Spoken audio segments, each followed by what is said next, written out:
జై శ్రీరామ్. భీమిలి నీటి welfare association ఆధ్వర్యంలో 25వ మెగా రక్తదాన శిబిరం రేపు సన్ స్కూల్లో జరగనుంది.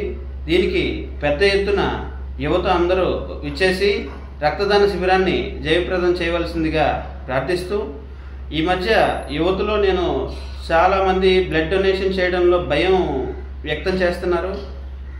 వాళ్ళ రిపోర్ట్స్ చూస్తే బ్లడ్ పర్సంటేజ్ 15 కన్నా అబోవ్ ఉంటుంది, కానీ బ్లడ్ డొనేట్ చేయడానికి ఎందుకు భయపడుతున్నారు? ఏం భయం అవసరం లేదండి. కన్ఫర్మ్గా బ్లడ్ డొనేట్ చేయడం వల్ల చాలామందికి ప్రాణం దానం చేస్తూ కూడా వాళ్ళ ఆరోగ్యానికి కూడా బాగు చేసుకోవడానికి ఉంటుంది. ఎందుకంటే బ్లడ్ ప్రెషర్ కంట్రోల్లో ఉంటుంది. బ్లడ్ డొనేషన్ చేయడం వల్ల బ్లడ్ ప్రెషర్ కంట్రోల్లో ఉంటుంది.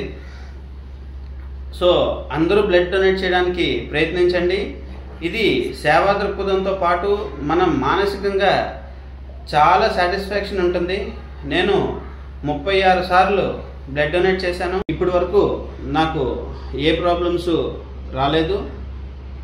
సో ఈ బ్లడ్ డొనేషన్ చేసిన 45 రోజుల్లో మళ్ళీ బ్లడ్ మొత్తం రీప్రొడక్షన్ అవుతుంది. రీప్రొడక్షన్ అయినా మనం బ్లడ్ డొనేషన్ దగ్గర నుంచి 90 రోజుల కాల వ్యవధిలో మళ్ళీ ఇంకొకసారి బ్లడ్ డొనేట్ చేయడానికి రెడీ అవ్వచ్చని తెలియజేస్తూ మీ డాక్టర్ ఆదిత్య.